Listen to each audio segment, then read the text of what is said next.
Hey guys, welcome to another episode of Tipsy.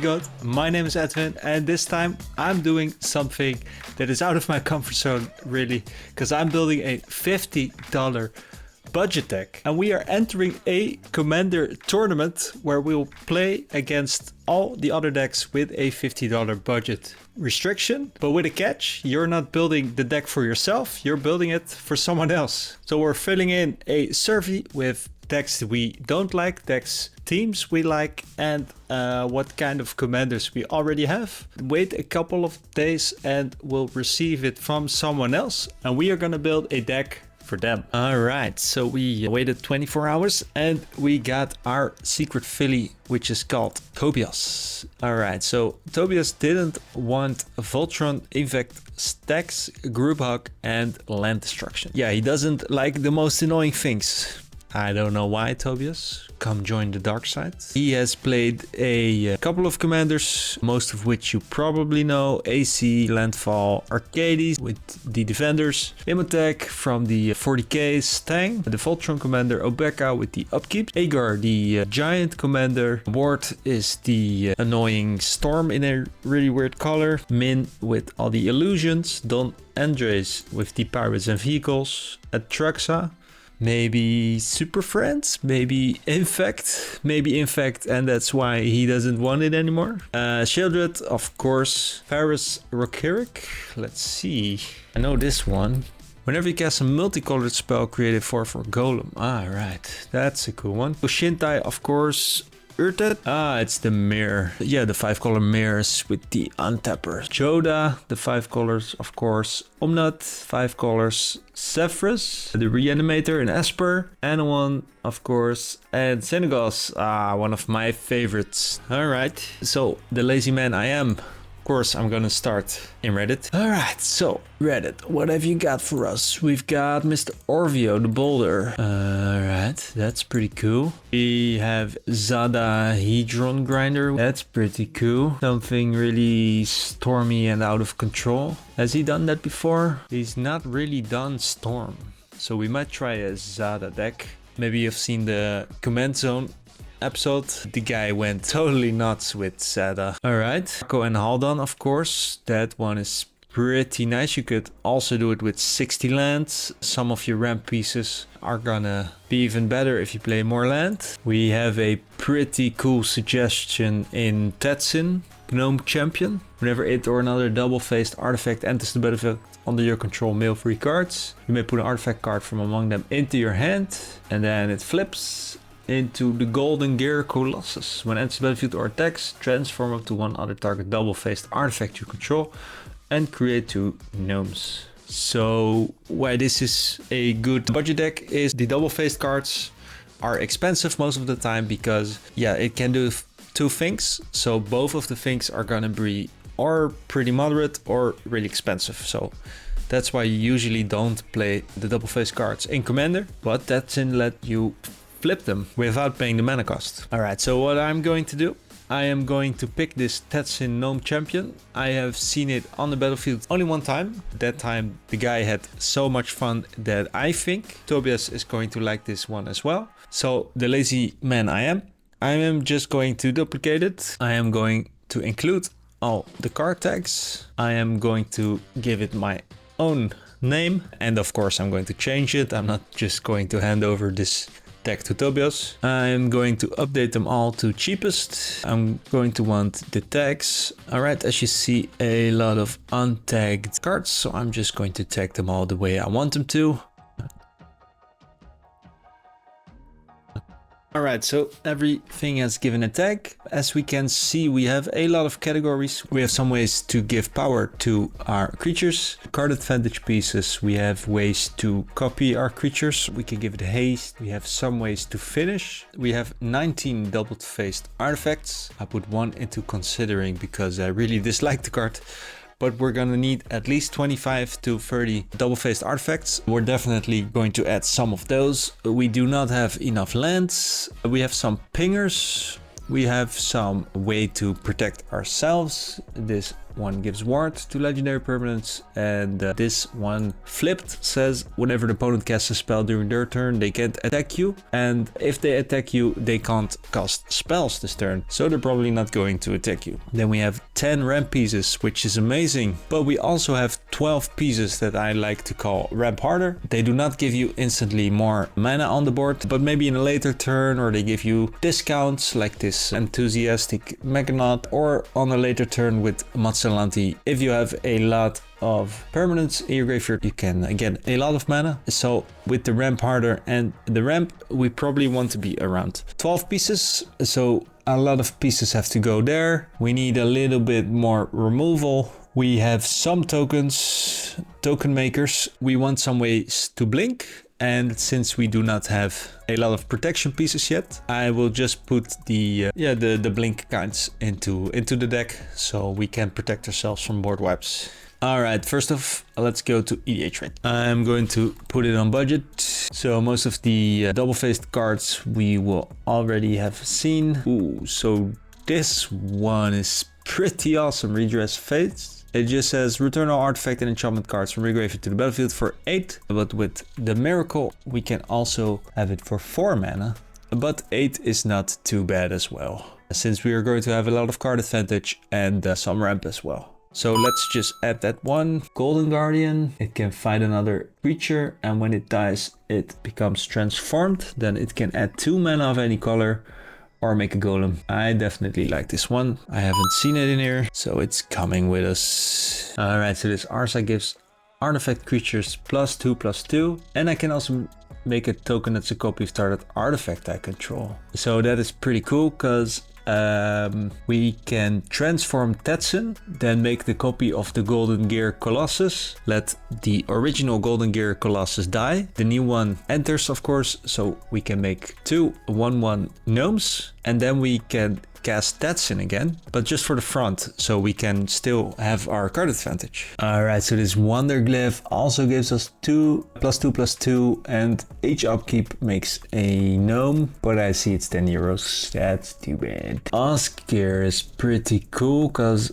a lot of artifact cards are going into the graveyard. So Oscar is going in. Desynchronization is pretty cool. Return each non-land permanent that's not historic to its owner's hand. Of course, all our permanents are going to be artifacts or legendaries, or at least most of them.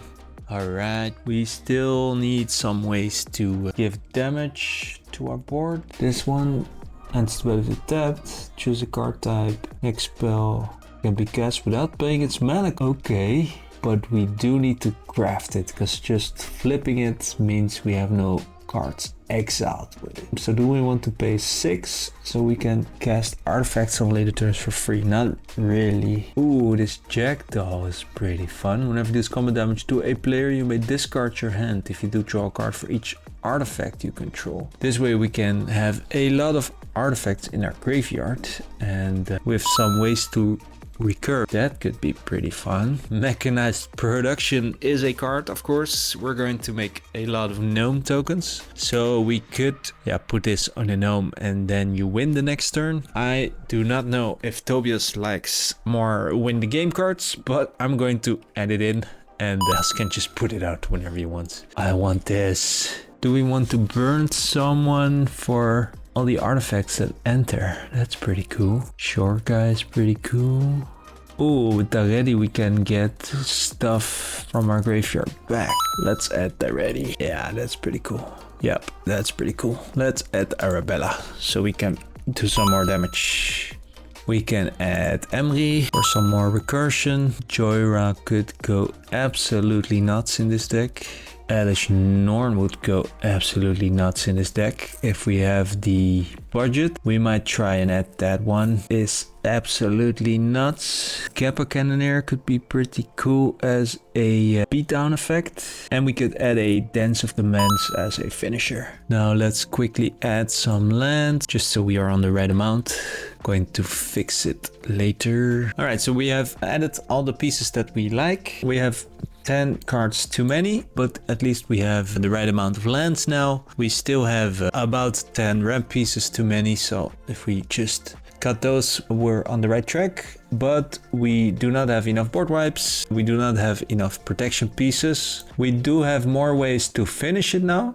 And we have gained some more power on the board and some pingers as well. So we added some more win conditions. So we're good on that part. Yeah, all the cards that I don't like, I'm just gonna get rid of. Like this Henna, that is just too expensive. But all the double face cards I will keep. This Meteor Golem is way too expensive. I'm not sure about this Chrome Host Shark.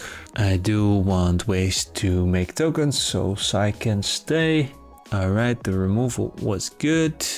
I like all the recursion pieces. And the ramp, everything that is not double faced will probably have to go. So I will keep the Mechanaut since it's only 2 mana. And I will get rid of the Inspector. I like the Hellkite Tyrant because it's a win condition.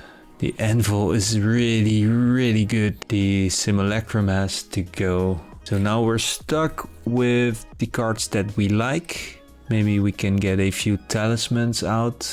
Yeah, let's get rid of the talismans. So now we have 6 pieces that we can play early on. And the Clock of Omens can let us do crazy, crazy stuff. Are there any more cards that we dislike? Sculpting Steel is just so versatile with 49 artifacts. It's gonna stay. We have about the right amount of card advantage. And I do want to keep this amount of finishers. The Colossus could go because it's a 10-10 and we cannot give it trample. We still want board wipe and I want a few more ways to blink in the protection called Cosmic Intervention. That's the one I'm searching for. So I will add the Cosmic Intervention and also the Eerie Interlude. So they both exile any number of target creatures you control, return it to the battlefield at the beginning of the next end step. So if there is a board wipe, we can just all get it back. This one is even better because it says a permanent instead of a creature. So the artifacts that are not creatures will be returned as well. And one last card I want to add is my favorite card of all times. And with quite some creatures in there, it's perfect as well. Synthetic Destiny. We will add it as a finisher. And I think this will be everything that we need. We still have some euros left. We have 4 cards we need to get rid of.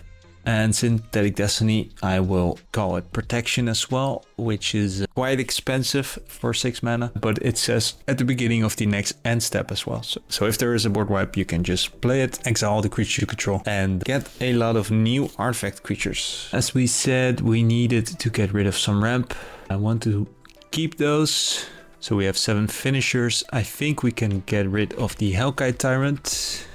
The Anvil is just so good. I want to keep it. But we only have 3 pieces that are not double faced left. So I think we have to get rid of the Mechanaut because it only reduces by 1. Well, the Anvil reduces by 2. So I'm going to keep that one. And the Clock of Omens, unfortunately, has to go. Oh man, I really do not want to do this. Card is just so insane with 47 pieces. I think I'm just going to get rid of one of those. I really do not want to do this, but let's get rid of the Sculptor. Ooh, the last one, probably the hardest. We could just say, let's get rid of 1 land since we have 10 Ramparter pieces and 5 ramp pieces. I'm going to be stupid and get rid of an island. Alright, so let's see, how are we doing? We have 10 card advantage pieces plus 8 recursion pieces. So a lot of ways to get more things on the battlefield. 8 plus 10, you could say is 18, is quite a lot, but well, we need a lot because we're going to mill and the recursion is going to be super helpful. So as our card advantage is Stetson, we could say let's just get rid of some of the card advantage pieces, of course not the double faced cards. So for instance, this Mycosynth Wellspring, we're just going to get rid of it. Emery is recursion. Bindant of Vesa could be pretty nice, but we do not have a lot of evasion. So I think this one has to go as well. So we have 2 left. I think I'm just going to add 2 board wipes. And then we're done. Let's go to the sorceries. Organic extinction is pretty cool, but you need a lot of artifacts. We have cheap artifacts. We have a lot of artifacts. It's quite a gamble, but I think it's worth it. So let's see. All right, so hear me out. So we're on 40 euros. Alish Norns should be 650, and we're still looking for a board wipe. So if you transform it, first it's going to incubate 2 5 times and transform all incubated tokens you control. The second one is going to give creatures +1/+1 and double strike. So you're going to have at least 5 with double strike. And then it's going to destroy all other permanents except artifacts, lands, and Phyrexians. So all our artifacts are gonna stick around. All the other creatures and enchantments and planeswalkers are going to die. And then we can do it again. And Alish Norn on its own also burns. Whenever a source an opponent controls deal damage to you or a permanent you control, that source controller loses 2 life unless they pay 2. So it's a protection piece and it's a board wipe. So if we can fit it in, it's just perfect. Oh, so it is 6 euros. So we're at 460. And we added an Alish Norn. Oh, Tobias, you're going to like this.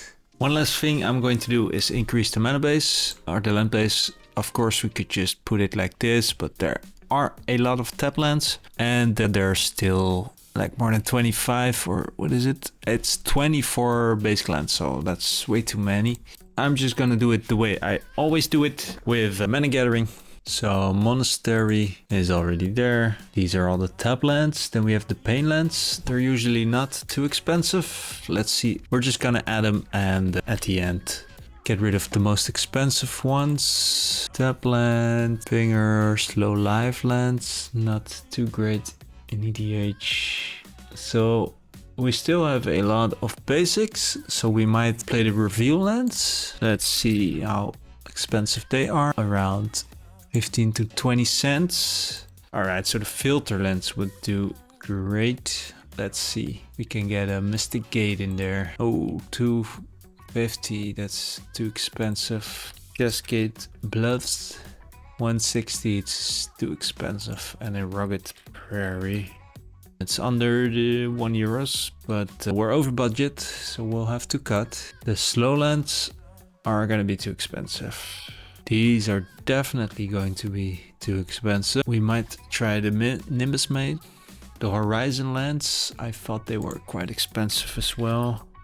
Under €1. That's perfect. Oh, that one is quite expensive. Right, then we have the bounce lands. Those are definitely going in there. And let me tell you why the bounce lands are so great. For instance, let's say you play a mountain on turn 1. On turn 2, you played the Chancery, getting the mountain back. You do have to discard, but we do have a lot of recursion, so we don't mind. And on turn 3, you play the red, and now with only 2 cards you have your 3 colors, so that's just perfect. All right, so let's sort by price.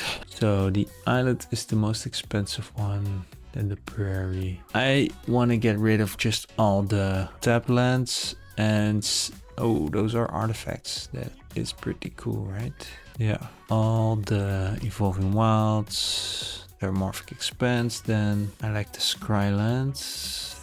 3 of those is just too many. Artifact lands are cool, but those 4 are just too expensive. See, now we're almost at our budget again. Let's see how our land types are doing. So we need white the most, but we have more blue than white, and we need red less. Let's see. We can just get rid of some mountains then, some islands, and add all the plains. So 4 more plains. All right, so now we have way more white than blue and red, as you can see. And we're over by 40 cents. Oh, the Cosmic Intervention is pretty expensive. Oh wait, we added a lot of cards. Let's update them to cheapest again. Right, so we had 3 cards too many. I do not like the Topterix because it doesn't protect from board wipes. I think the Junk Diver is not good enough in this deck, and I might just go back to 36 again.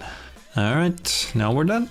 Alright, so there you have it, 100 cards. We saved some work by just using a random deck list, and then we put in all the things that we really like. It is still a bit low on double-faced artifacts, but with all the card draw you're gonna do from the double-faced artifacts that are in there, plus the recursion you're gonna do, I think you're going to do just fine. So since the tournament has already been played, I can tell you it was a blast to meet so many new people, and of course to play the tournament. And to show you guys, I have gotten a Brenard deck. If you do want a budget, if you are interested in seeing this deck, please let me know down below and I might do it.